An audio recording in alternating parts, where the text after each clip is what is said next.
From the Cronkite studios in downtown Phoenix, this is Cronkite News. Emergency rescue beacons have been built in the desert to help migrants in need as they cross the border. Why some say the initiative may do more harm than good. Plus, Border Patrol is now fingerprinting migrant children as they cross into Yuma. We reached out to officials to see what called for the policy change. And an in-depth look at the role of oil on the Navajo Reservation in an age where there's a growing push to move toward renewable fuels. Cronkite News starts now. Since 1989, Customs and Border Patrol implemented what they've called the Border Safety Initiative to address the issue of migrants dying as they try to cross the desert into the United States. Good evening, I'm Haley Brand. And I'm Bayan Wang. Thank you for joining us. Cronkite News reporter Marcela Bayedo went down to Ajo near the southern border to track down why a part of this initiative is so controversial. Border Patrol has placed these rescue beacons in the desert for migrants who are crossing in case they need help, arguing that this is the most effective way to save lives. However, not everyone agrees. One touch of a button could mean life or death for migrants crossing the border. This is a Border Patrol rescue beacon, a 30-foot tower located in the Arizona desert with a bright blue light that can be seen during the day or night from 10 miles away. They're intended to be used by migrants in distress when crossing the border. This is one way that we combat the humanitarian aspect of what we do, which has been growing in its role as Border Patrol agents. But humanitarian aid groups like No More Death say the beacons are practically useless. I have many anecdotes of running into people who have pressed the beacon, the button at the beacon, and are sitting at the beacon and have been there for anywhere from 20 minutes to 2 days. And are still waiting for a response. But Border Patrol says these beacons are a more effective response to the influx of migrants crossing than leaving out water and food on trails. A jug of water in the desert will never find its intended target, which is a person who's coming into the country who might be in distress. These rescue beacons are the definitive way to get somebody from a bad situation, which is a illegal crossing to the desert through a very dangerous desert. Essentially how this works is if a migrant is in need of emergency care, they can actually just press this button. This will then notify Border Patrol. But No More Death says the waiting times for that to happen can stretch in some cases as long as 2 days. They also argue that some of the locations of the 34 beacons in the Tucson sector are impractical. Most of them are right on a road, which I think contributes to the public image aspect of this. They want them to be very public to people in the desert, not actually effective for migrants who would use them. This particular beacon is located near Ajo, about 40 miles from the Mexican border. After a 5-minute drive off the road, there it is. As the effectiveness of the beacons continues to be discussed, Border Patrol says a migrant's health takes precedent over anything. However, once that button is pressed and agents arrive, We're gonna process them through the immigration system the same way we would anybody else. in Ajo, Marcela Bayedo, Cronkite News. According to Border Patrol, in 2018, these rescue beacons were activated 93 times and they made 158 rescues. In Phoenix, Marcela Bayedo, Cronkite News. Also happening today, Customs and Border Patrol agents started fingerprinting children 14 years old and younger. Austin Westfall is live in the studio with how these changes will potentially affect those trying to make the trek to north to the border. Austin? Yeah, U.S. Border Patrol says they're implementing this policy change in order to protect migrant children from trafficking and fraud, rather. They implemented the change several weeks ago, adding their fingerprinting the children on a case-by-case basis. The policy shift comes as the number of migrant families crossing the southern border has reached record numbers. Right now, the fingerprinting is happening in the Yuma sector and the Rio Grande sector in Texas. CBP says that from a technical perspective, the reason Customs and Border Protection previously did not fingerprint children until they turned 14 is because, quote, fingerprints don't solidify until that age, unquote. It's unclear what privacy or legal concerns this shift in policy will raise. Cronkite News reached out today to Customs and Border Patrol in the Yuma sector to get additional information. However, they directed us to their Washington, D.C. headquarters, and as of this broadcast, we have not received a response from them. In the studio, Austin Westfall, Cronkite News. Meanwhile, the opioid crisis in Arizona continues. According to the latest data from the Arizona Department of Health Services, there have been nearly 3,000 suspected opioid-related deaths in our state since June of 2017. So we sat down with Maricopa County Sheriff Paul Pinzone yesterday to get his thoughts on the crisis. It is unacceptable in this society, in this nation, for us to tolerate abusive distribution of a substance that we know to be as harmful as opioids. So for every doctor, they should be accountable. For every health professional, for the pharmaceutical companies, there should be accountability, and it should trickle all the way down. I recognize that a person in need, because they're suffering from pain, has to have a pathway to some relief. But we also have to understand the hazard versus the benefit with everything that we put out into our community. And it is already proven lengthy enough that opioids probably pose the greatest threat as a substance of anything that I've seen since I entered law enforcement. New tonight, a group of parents staged a nurse-in at the state capitol to support a mother's right to breastfeed in public. Reporter Nicole Hernandez was there, and she joins us live now with more about the nationwide movement. Arizona Resist is one of several organizations that is participating in the nationwide nurse-in movement. Families had picnics at the Capitol Rose Garden, breastfeeding their children on the lawn to show support. While the moms were socializing, state senators voted yes on a bill that will require any new bathrooms to have diaper changing stations. Back in 2006, Arizona passed a law saying women can breastfeed in any public place. Now, every state has passed similar legislation, but that hasn't stopped backlash from society. Apparently, it's a problem for a lot of people for us to feed our children in public. And I think it's ridiculous. Like, it's not. I feel like it's been sexualized is probably a lot of the problem, and like I said, I'm feeding my child, so if you want to take it like that, then that's your problem. Keep it to yourself. But we're gonna do it, huh? Nationwide nurse-in participants say they will continue to push for laws that support moms on the state and federal level. Currently, there are only 2 federal laws about breastfeeding, none of which allow women to do so in public. Nicole Hernandez, Cronkite News. Now we want to hear from you. On Twitter, we asked, do you think it's appropriate for mothers to breastfeed in public? So far, more than 90% of you say yes, but it's not too late to join the conversation. Just go to our Cronkite News Twitter page to vote in our live interactive poll.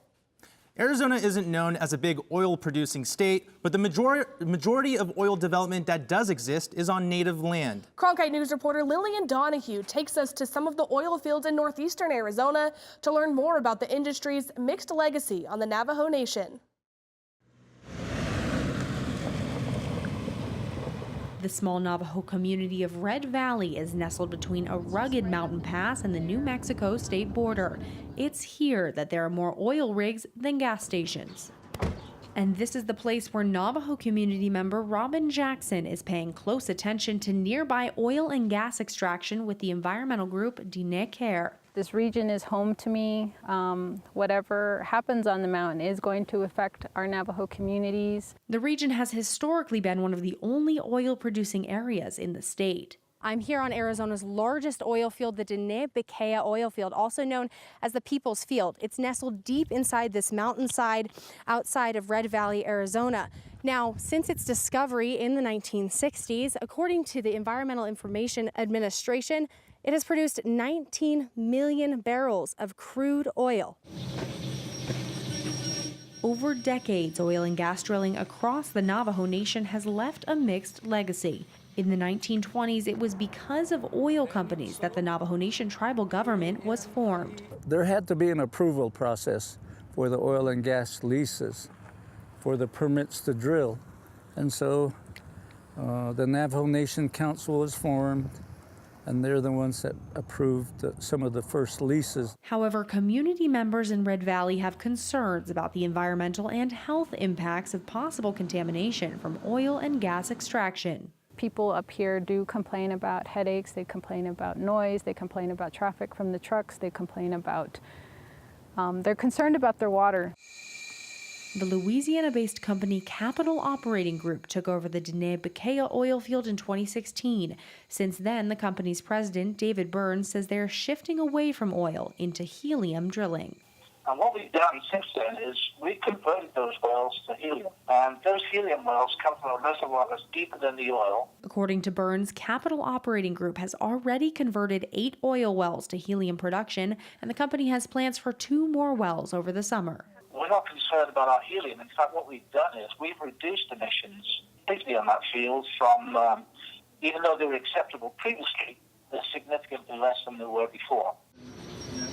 Many oil wells aren't producing even a fraction of what they once did.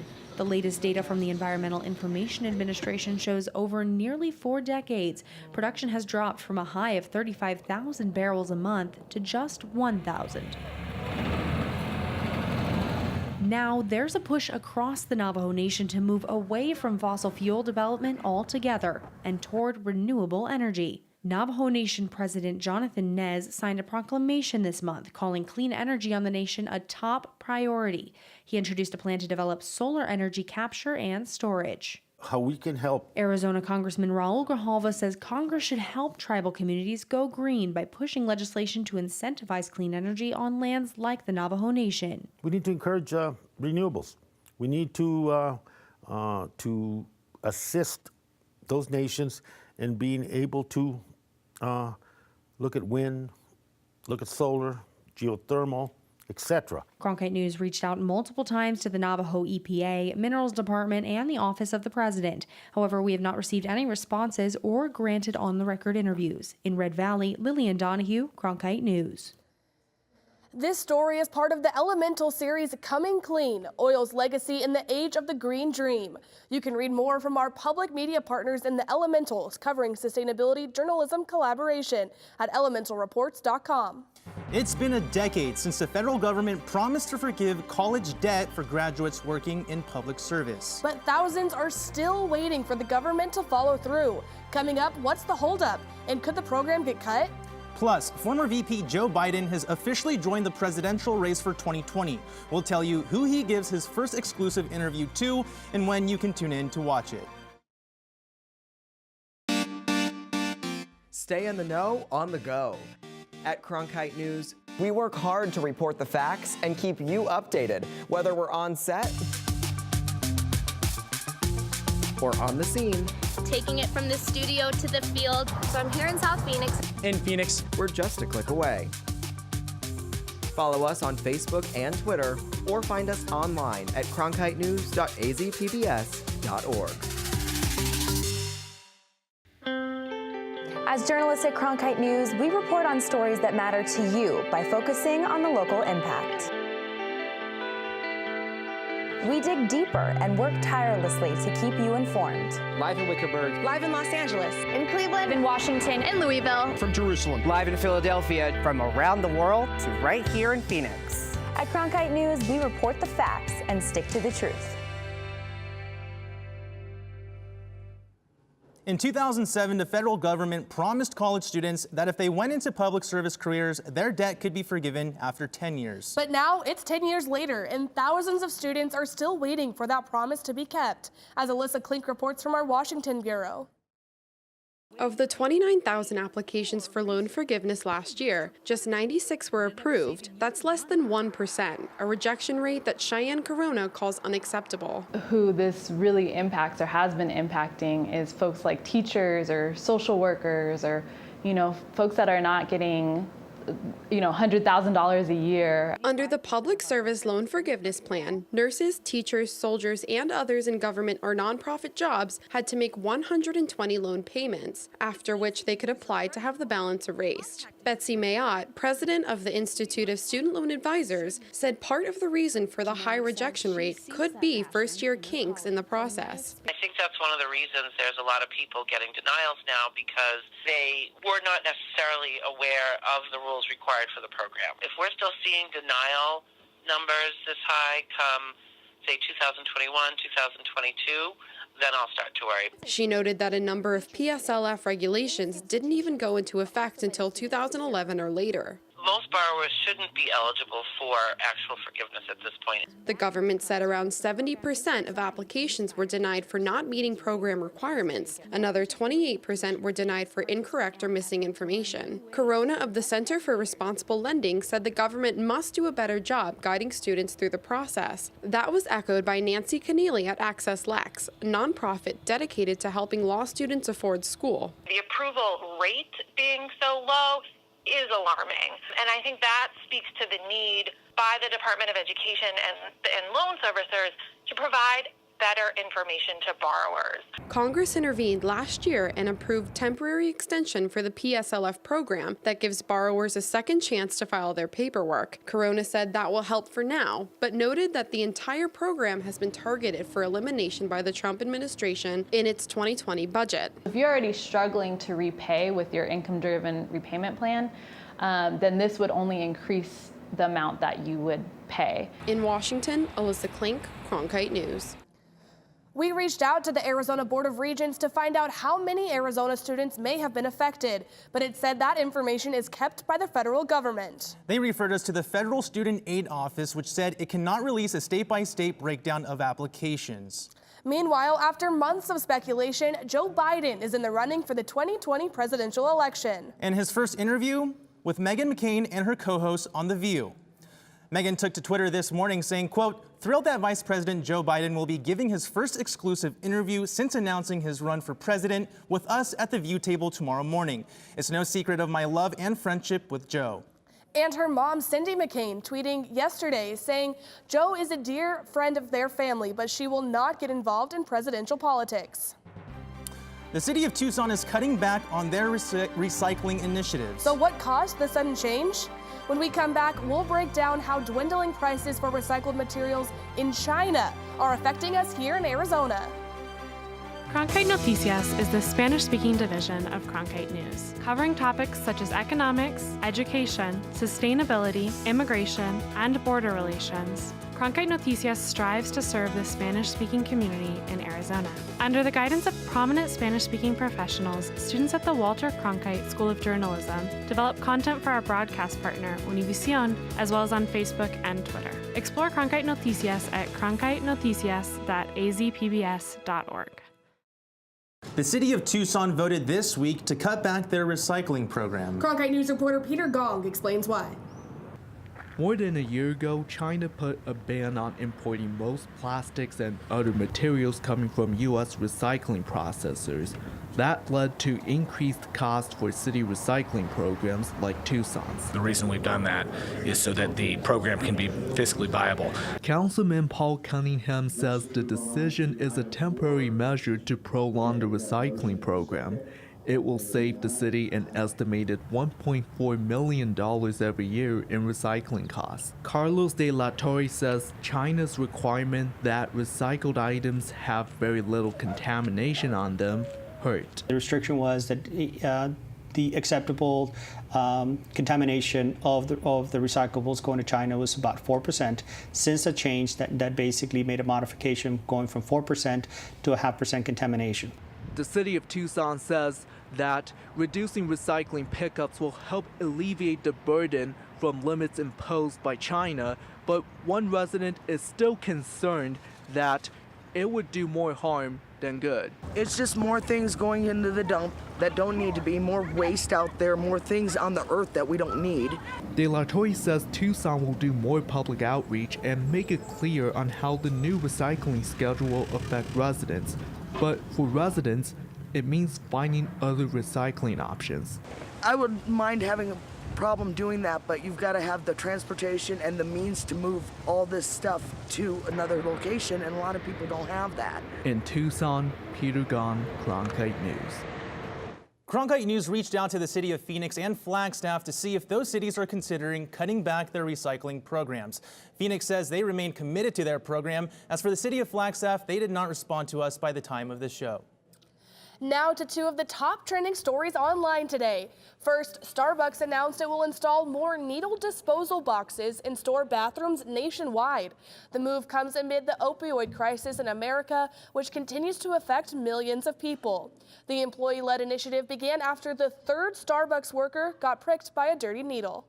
And the toy company Lego has introduced a new set of bricks that will help visually impaired children. The new blocks feature Braille letters, allowing kids to learn Braille just by playing with them. The bricks also have printed characters on them, so people who can see are able to read the bricks as well. The new Braille bricks are fully compatible with existing Lego bricks and should be available to the public next year.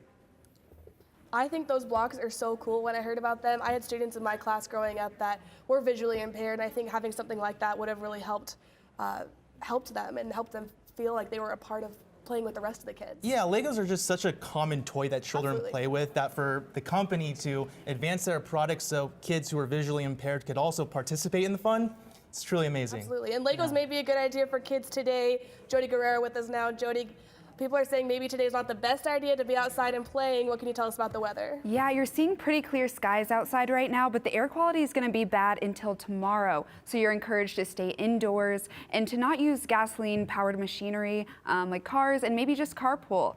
We're looking at 96 degrees outside right now, calm winds, but looking at your temperatures across the state, in the north, you're going to see the Grand Canyon and Flagstaff in the 60s and 70s. The Rim is going to be in the 70s and 80s. And then places like Bullhead and Lake Havasu are going to be hitting 100. For the rest of the night, you're going to see us in the 90s, moving lower down into the 80s at 9 p.m. This weekend, it's going to stay pretty hot. It's going to get a little bit cooler in the 90s. And then the rest of the week is going to cool down into the 80s. With your Cronkite News Weather Update, I'm Jody Guerrero. Do you think you'll still be close to students in your high school 60 years after you graduate?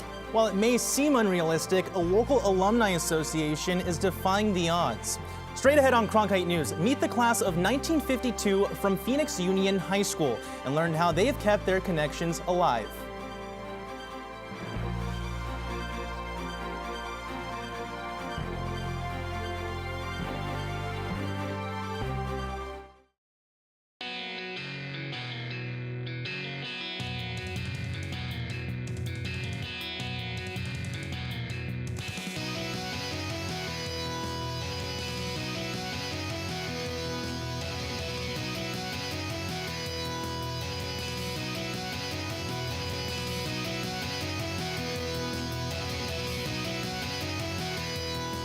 Cronkite News, weeknights at 5 on Arizona PBS. Welcome to another edition of Cronkite Sports Now. I'm Taylor Rocha. Let's talk sports. For the latest on local sports and beyond, we've got you covered. Let's do this thing. We challenge reporters to go beyond, a game story. We want stories with depth. It's just a crucial step from the college experience into the professional experience while you're still in school. At Cronkite Sports Now, watch the journalists of tomorrow cover sports today. There might not be another group of people who cherish their high school memories as much as the members of the Phoenix Union High School Alumni Association. At one time, the school was the largest west of the Mississippi River. They have a very active alumni association, but because of their age, they don't believe they'll be able to keep up their work for a whole lot longer. Sammy Giebers spoke to them about how they'll be keeping their legacy alive for years to come. A lot of school pride lives in the basement of the former Phoenix Union High School auditorium. Things do get a little dusty here in Arizona, so we like to keep the office clean. Susan Hayes Osborne is one of the volunteers left from the Phoenix Union High School Alumni Association that can still make it down to the museum. People don't know about us, and that makes me sad. She's dedicated to keeping the legacy of one of the oldest high schools in the West alive, even though more and more of its alumni are aging up. I love my popcorn, and I love popcorn. But the way they laugh and carry on during the Class of 52 reunion at this Phoenix Denny's, you might think they're teenagers again. I think even though they're often now, school spirit hasn't faded away. It's like there's no time. Even after 67 years later. It's like the bond is always there. This is Michael from Phoenix Union High School Alumni Association. Every Tuesday, dedicated members of the association meet to work on the newsletter, answer calls, and relive old memories. Okay, these are high school annuals. They're probably from 1911. 1911 is our oldest. Mine would be 57. There's Fred. Shirley Stewart met her husband back in high school. He passed in 13. Nowadays, when Stewart files away bills and donation checks, she is also in charge of another kind of document. Obituaries. Got a lot of those. Less and less people may be able to tell the story of Phoenix Union High School, but they're not letting that legacy die. We knew that our time was probably limited with the number of people getting so old that this would probably eventually end. We will disappear. So, and that's unfortunate. But at least we have the endowment fund, which will keep our name in there with the district, so it's good. A fund $300,000 strong. Over the years, the alumni from around the country have donated money to make sure the current students of the district have what they need. Funds are given to kids for shoes and glasses and uniforms, hopefully to keep them in school and get them to graduate so they can be productive members of our society. Their fund and love for their old high school will live on for years to come. Here's our class picture. Father Coyote pride Class of 47 continues to shine on today. In Phoenix, Sammy Giebers, Cronkite News. If you or a family member is an alumni of Phoenix Union High School, the association wants to connect with you. Feel free to write them or send donations to the address on your screen. And if you'd like to visit the museum, you can set up an appointment by calling 602-942-6559. Cronkite News is proud to be the news division of Arizona PBS. Here's what's coming up on Arizona Horizon and PBS NewsHour. On the next Arizona Horizon, how a program that helps incarcerated women gain trust and self-confidence through the arts, and how the language we use to talk about weight impacts how we see ourselves. The next Arizona Horizon.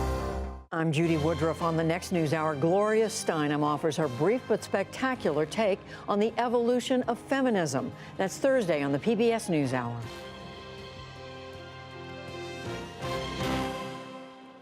That's it for Cronkite News tonight. Thank you for joining us. For top Arizona stories anytime, go to cronkitenews.azpbs.org.